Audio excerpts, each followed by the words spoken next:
마게도냐의 큰 성읍인 빌립보에 이른 바울은 자신을 쫓아다니면서 예언하면서 떠드는 귀신 들린 여종을 고쳐주죠.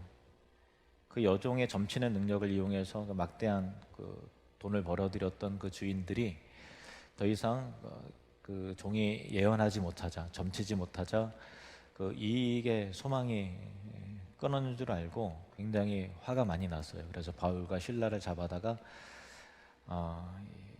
이 광장으로 끌고 가서 관원에게 고발하여 넘겼고, 바울과 실라는 매를 많이 맞고 착고에 채워져서 깊은 감옥에 던져졌습니다.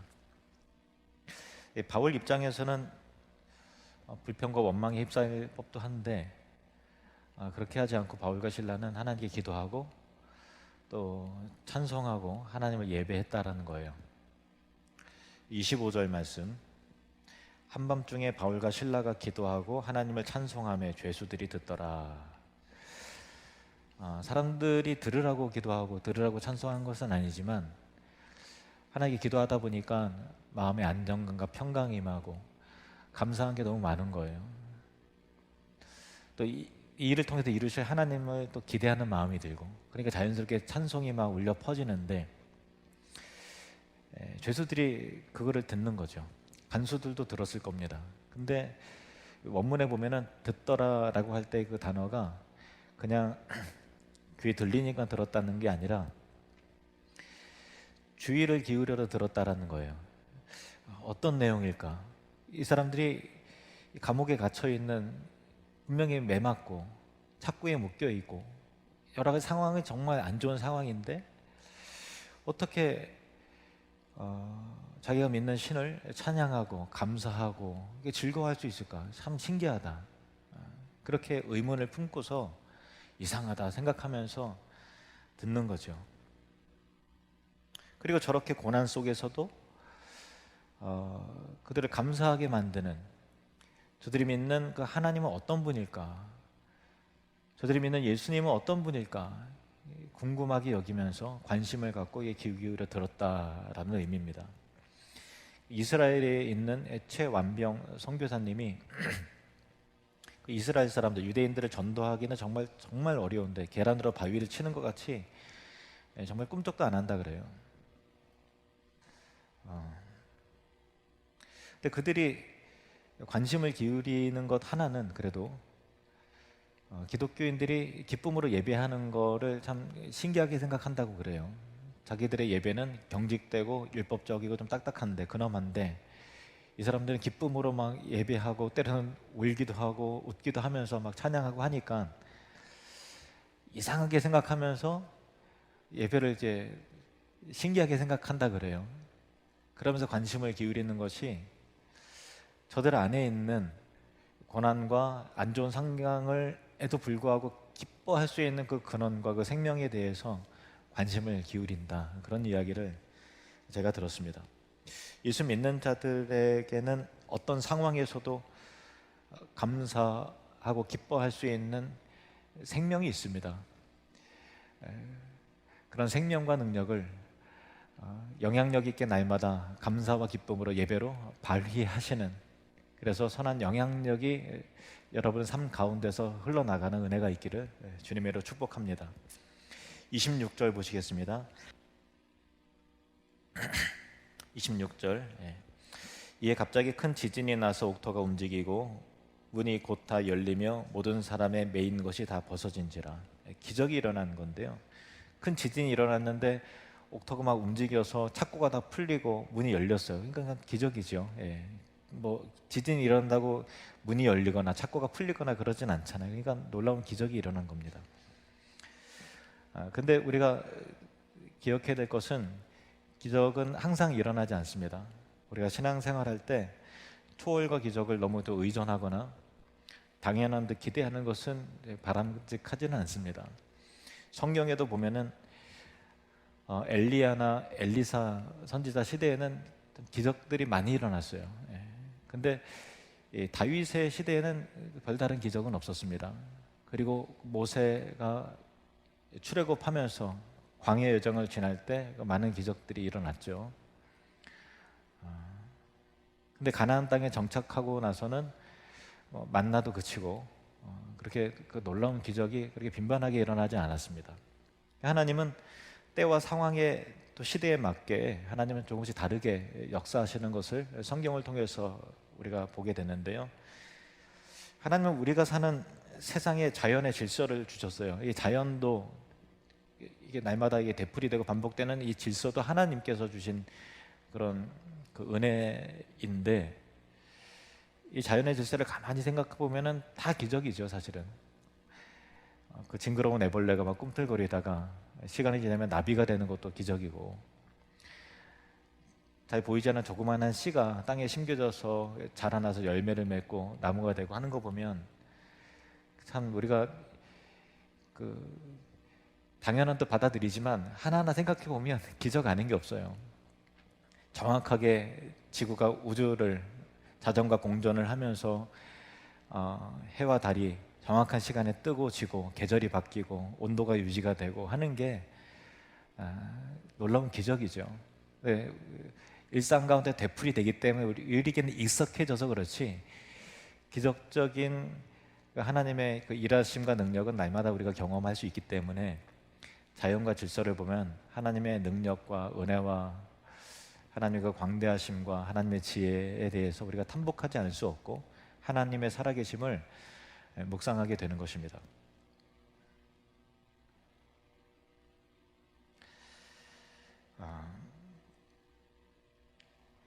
하지만 이런 자연 질서 안에서 일어나는 일상적인 것과는 달리 그것을 초월하는 초자연적인 기적도 성경에는 많이 소개가 됩니다. 홍해의 기적도 그렇고 또 여리고 성이 무너진 것도 그렇고 엘리사를 통해서 보여주신 기적도 그렇고 예수님이 보여주신 병자를 고치시고 또 기진을 쫓아내시고 바다 위를 걸으시고 죽은 자를 살려내시는 여러 가지 표적과 기사 같은 것이 많이 있습니다. 우리에게는 이런 것들이 분명히 놀라운 기적이지만 사실 하나님에게는 어려운 일이 아니죠. 다만 하나님은 대부분 자연과 질서 안에서 일하시지만 어느 특별한 때에는 하나님께서 이 자연과 일상적인 것을 거슬러서 그걸 초월해서 일해야 되겠다라고 스스로 판단되실 때 우리에게 기적을 나타내 보이실 때가 있습니다. 오늘 일어난 본문도 마찬가지입니다. 바울과 실라가 기도와 찬송을 하고 있었을 때 하나님은 초자연적인 역사를 일으킬 필요를 느끼셨고, 그래서 한밤중에 갑자기 지진을 일으키셔서 착고를 풀어내시고 문이 열려지게 되는 그런 일을 행하신 것이죠. 이런 기적을 통해서 하나님이 바울과 실라가 겪는 고통과 고난을 하나님이 알고 계시고 그 일에 개입하고 계시고 또 감찰하신다라는 것을, 그들의 기도와 찬송을 주목하여 듣고 계셨음을 알게 되는 것입니다. 이거는 한밤중에 일어난 기적이었는데요. 한밤중이라 하면 모든 사람들이 다 깊게 다 잠들고 활동이 다 멈춰섰을 때 아닙니까? 그런데 하나님께서 한밤중에 기적을 이루셨다는 것은 하나님은 한밤중에라도 주무시지 않고 깨어 있으시면서 우리의 상황과 형편을 항상 감찰하시는 살아계신 하나님이시다라는 것을 알게 되는 것입니다. 시편 121편 3절 4절 말씀 함께 읽겠습니다. 여호와께서 너를 실족하지 아니하게 하시며 너를 지키시는 이가 졸지 아니하시리로다. 이스라엘을 지키시는 이는 졸지도 아니하시고 주무시지도 아니하시리로다. 아멘. 하나님은 여러분을 잊지 않으십니다. 여러분의 소리에 그 신음소리라도 귀 기울여 들으시고 응답하시는 살아계신 하나님이십니다. 27절 28절 말씀입니다. 간수가 자다가 깨어 옥문들이 열린 것을 보고 죄수들이 도망한 줄 생각하고 칼을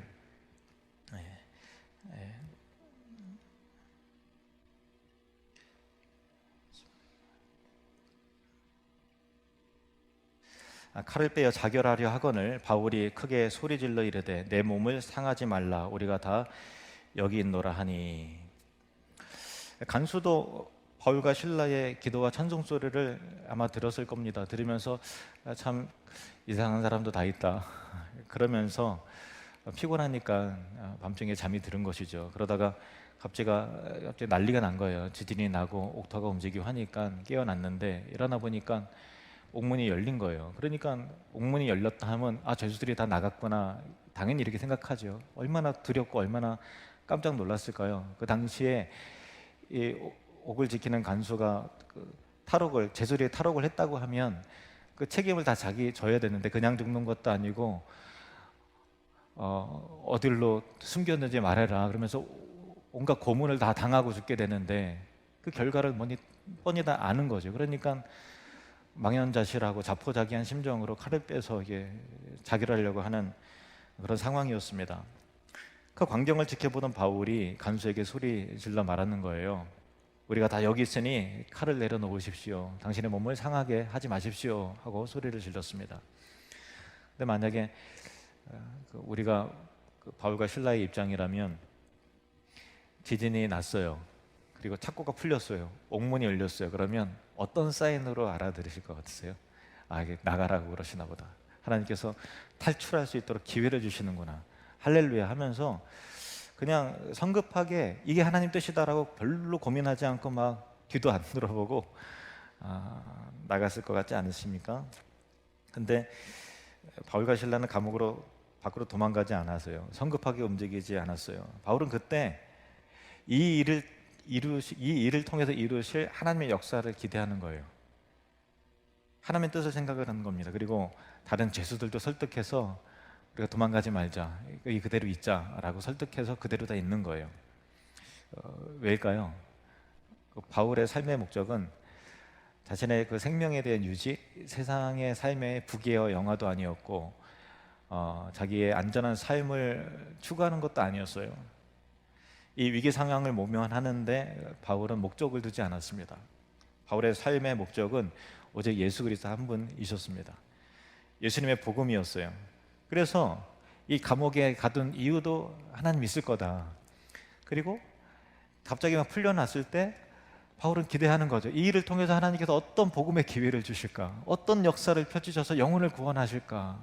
그러니까 바울의 초점은 우리는 생명 유지, 우리 어떻게 하면 잘 먹고 잘 살 수 있을까, 어떻게 하면 오래 살 수 있을까, 어떻게 하면 건강할까, 우리는 다 그 고민하는데, 바울은 그 안에 생명이 있기 때문에, 복음을 알기 때문에, 하나님의 은혜를 경험했기 때문에 이 일을 통해서 이루실 하나님 나라를 생각하는 거예요.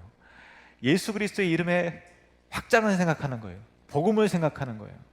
이게 이 복음에 이끌린 예수 그리스도 중심의 삶인 것입니다. 사도행전 20장 24절 말씀 같이 읽겠습니다. 내가 달려갈 길과 주 예수께 받은 사명 곧 하나님의 은혜의 복음을 증언하는 일을 마치려 하면은 나의 생명조차 조금도 귀한 것으로 여기지 아니하노라. 아멘. 너무 참 대단하고 멋있는 말 아닙니까? 내가 달려갈 길과 주 예수께 받은 사명 곧 하나님의 은혜의 복음을 증언하는 일을 마치려 하면은 나의 생명조차 조금도 귀한 것으로 여기지 아니하노라. 참 대단한 말인데, 바울이 말을 일부러 어떻게 하면 감동을 주는 멋있는 멘트를 할까 이렇게 해서 하는 게 아니라 진짜 그 삶이 그랬던 거예요. 오늘 이 상황도 그렇잖아요.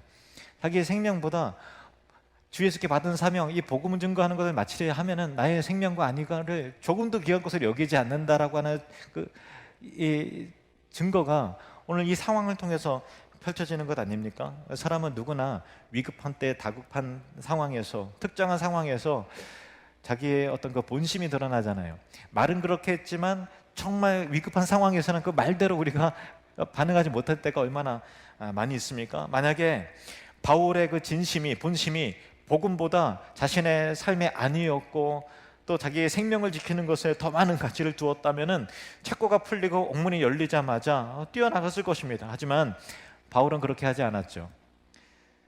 바울은 그가 말한 대로 나의 생명보다 주 예수께 받은 사명, 복음 증거하는 것이 더 귀하다, 그 사명 감당하기 위해서 나가 살아간다라는 그 말대로 위기 속에서, 이 특정한 상황 속에서 바울은 복음을 위해서 행동하고 하나님 나라를 먼저 생각하는 모습을 우리는 보게 되는 것입니다. 그래서 바울은 하나님의 뜻을 구하고 분별했고 그분의 뜻 가운데서 감옥 안에 그대로 남아 있었던 것이죠.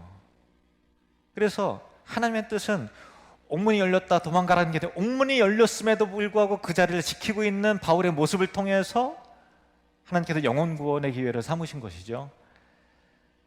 우리 인생 안에도 위급한 순간을 맞닥뜨릴 때가 있습니다. 죽음의 순간이 찾아올 때가 있고 또 질병의 위기 속에서 생사의 기로가에 놓일 때가 있고요.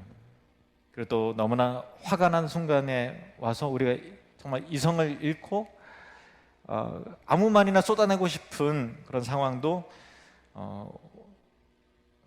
찾아옵니다. 아니면 아무도 몰래 이익을 챙길 수 있는 순간도 올 수 있습니다. 그럴 때 누구나 본심, 본 모습, 진심, 자신의 핵심 가치, 내면의 실제 모습이 드러나기 마련인데요. 그때 우리 안에 드러나는 모습이 절체절명의 순간에, 위급한 때에, 정말 특정한 상황에서 그때 드러나는 모습이 어둡고 추하며 이기적인 죄의 본성에 사로잡힌 모습이 아니라 그때야말로 예수님을 닮은 모습, 그때야말로 나의 생명보다 예수님께 주신 사명을 더 귀하게 여기는 모습, 하나님 나라를 소망하는 아름다운 모습, 이와 같은 거룩한 모습이 결정적인 순간에 드러나게 되시기를 주님의 이름으로 축복합니다. 29절 30절 말씀을 보시겠습니다. 간수가 등불을 달라고 하며 뛰어들어가 무서워 떨며 바울과 실라 앞에 엎드리고 그들을 데리고 나가 이르되 선생들이여 내가 어떻게 하여야 구원을 받으리이까 하거늘.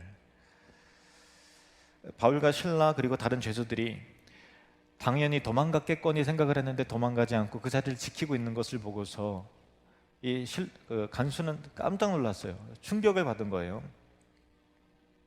그리고 그 충격은 급기야 그가 가지고 있었던 인간적인 두려움, 즉 지진이 일어나서 옥터가 흔들리고 감옥문이 열려서 죄수가 도망갔다고 하는 현실적인 사건을 뛰어넘어서 그러하여금 그 충격이 새로운 세계에 진입하도록, 새로운 세상에 대해서 눈이 열리도록 하게 했다라는 것입니다.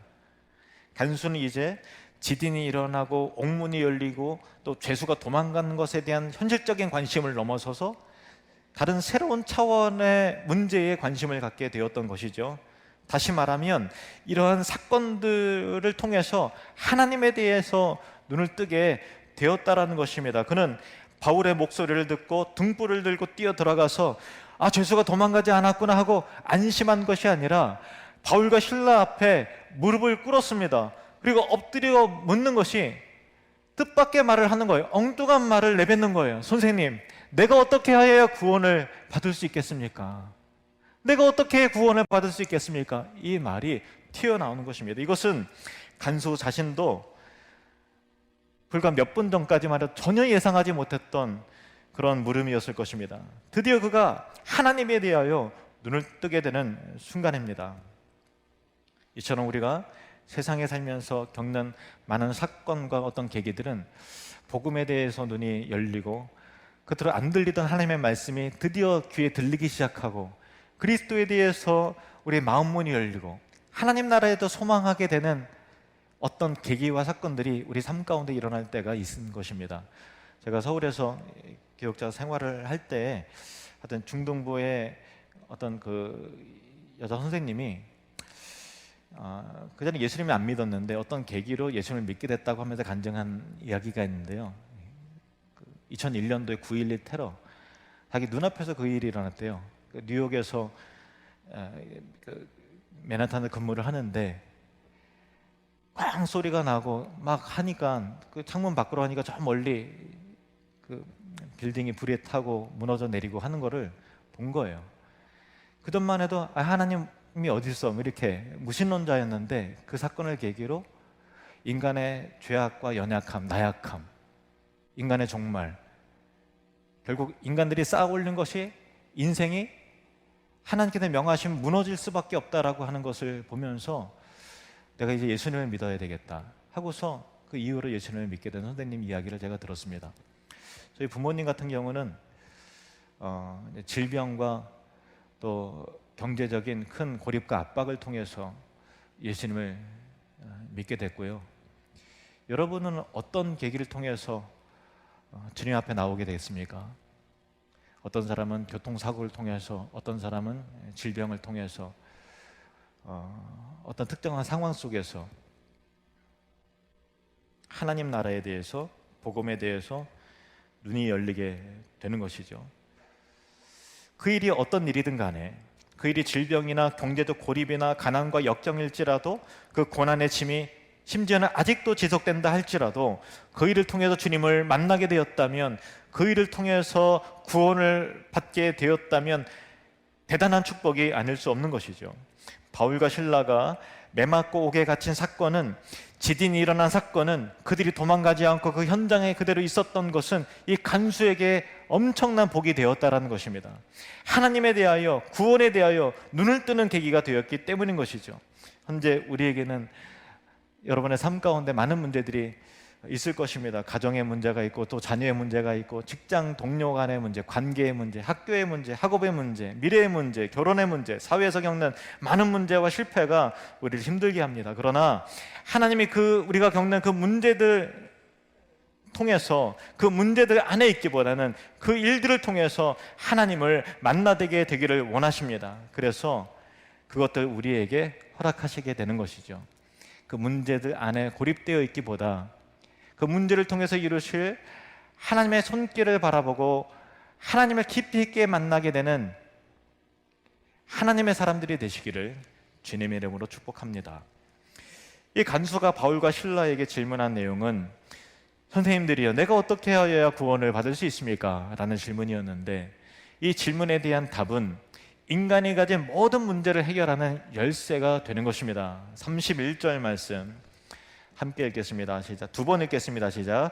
이르되 주 예수를 믿으라. 그리하면 너와 네 집이 구원을 받으리라 하고, 이르되 주 예수를 믿으라. 그리하면 너와 네 집이 구원을 받으리라 하고.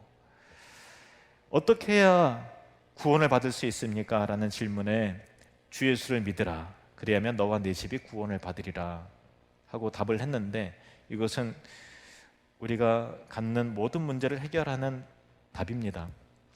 왜 그런가 하면요, 이 세상에 많은 문제들이 일어나게 되잖아요.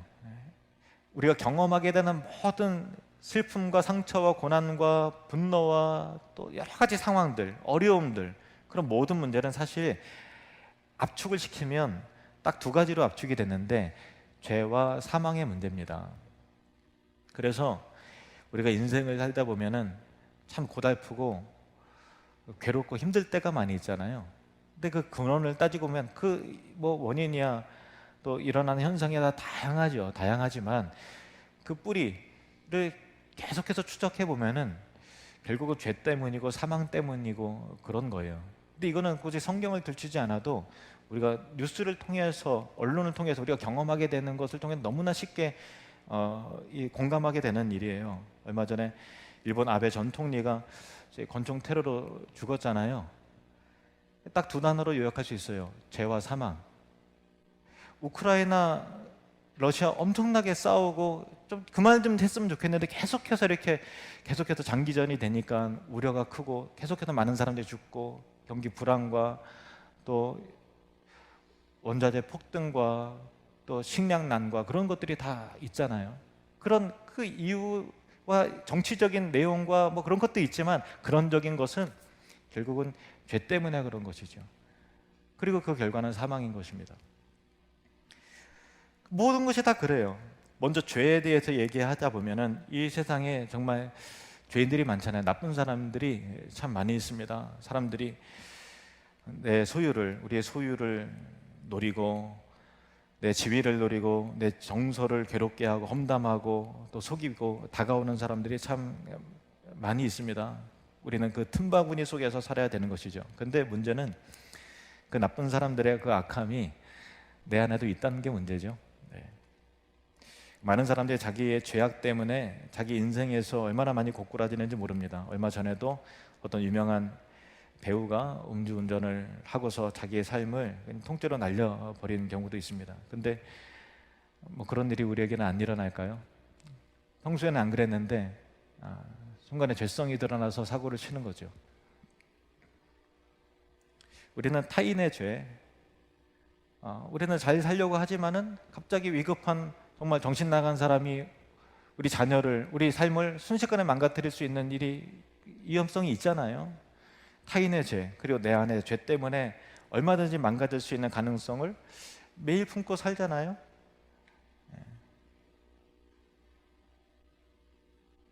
가령 여러분의 자녀가 여러분의 얘기하지 않고 밤늦게 들어오지도 않아요. 암만 기다려 들어오지 않아요. 여러분 마음이 평안할까? 두렵잖아요. 근심이 되잖아요. 왜 그러죠? 이 세상에 죄가 많기 때문에 그런 거잖아요.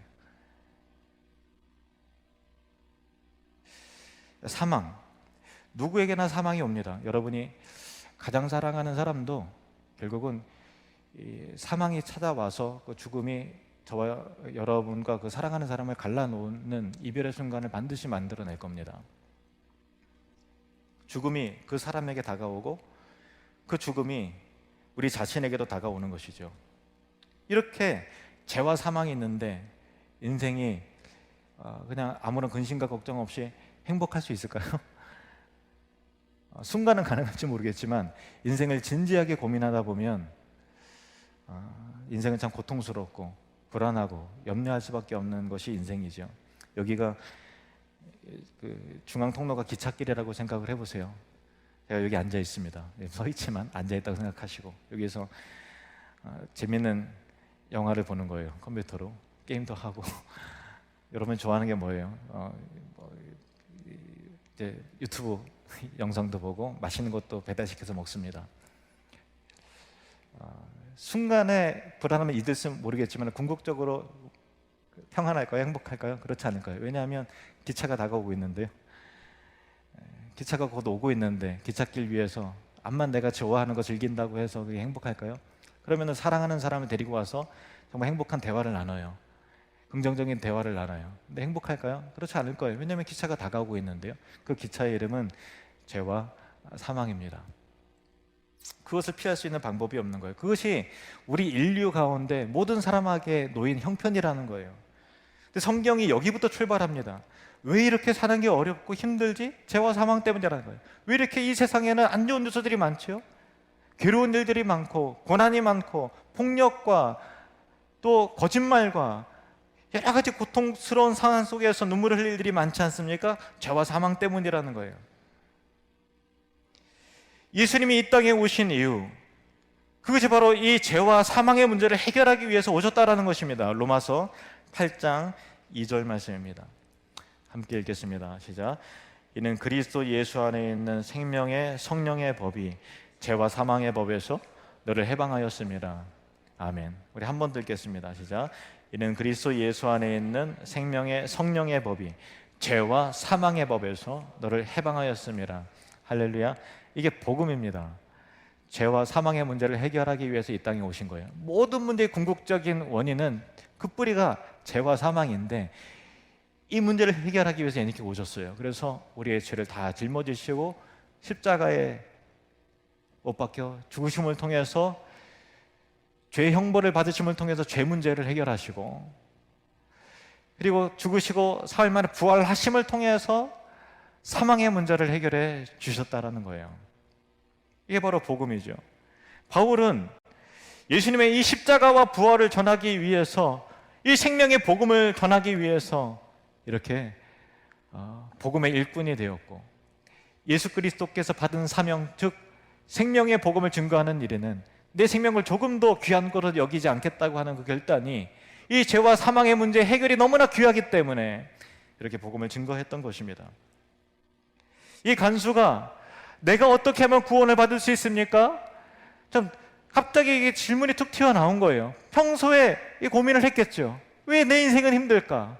왜 이렇게 사회생활이 힘들까? 왜 가정의 문제든 경제적인 문제든 여러 가지 압박 속에서 고민했겠죠. 그러다가 지진이 나고 옥토가 열리고 그대로 있는, 그리고 그 고난 속에서도 감사와 찬송하는 이 두 사람을 통해서 뭔가 깨닫는 게 있는 거예요.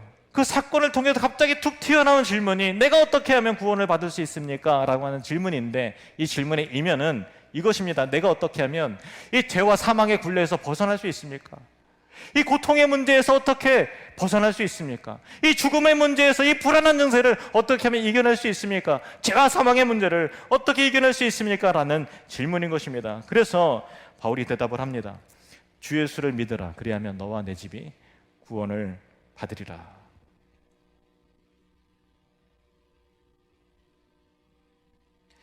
예수 그리스도를 믿는 믿음은 우리가 겪는 모든 문제의 근본적인 문제에 대한 해결인 것입니다. 물론 예수님 믿고 나서 여전히 고통스러울 수 있고 슬픔과 억울하고 답답한 일 겪을 수 있어요. 그러나 궁극적인 죄와 사망의 문제를 해결해 주셨기 때문에 우리가 그 안에서 참다운 자유와 평강을 누리게 되는 것입니다. 표면적으로는 바울과 실라는 지금 죄와 사망의 굴레 속에서 있어요. 그런데 그 모습을 보세요. 자유하지 않습니까? 생명을 누리지 않습니까? 감사와 영생의 기쁨을 누리지 않습니까? 신대의 모습이 바로 이거라는 것입니다. 그리고 예수 그리스도께서 다시 오실 때 궁극적인 자유와 구원과 은혜와 죄와 사망에서 완전히 자유케 되는 그 놀라운 영생의 복을 저와 여러분에게 선물로 주실 것입니다. 이것이 구원인 것이죠. 여러분, 주 예수를 믿으라. 그리하면 너와 내 집이 구원을 받으리라. 예수 그리스도를 믿으시길 바랍니다. 그리고 구원을 받으시길 바랍니다. 예수님은 십자가로 죄 문제를 해결해 주셨고 부활하심으로 사망의 문제를 해결해 주셨습니다. 예수 그리스도를 믿음으로 구원을 받아 바울과 실라와 같이, 여기 바울과 실라의 복음을 듣고서 그 인생이 바뀐 간서와 같이 구원의 참 기쁨과 영광과 은혜를 누리시는 여러분이 되시기를 주님의 이름으로 축복합니다. 기도하겠습니다.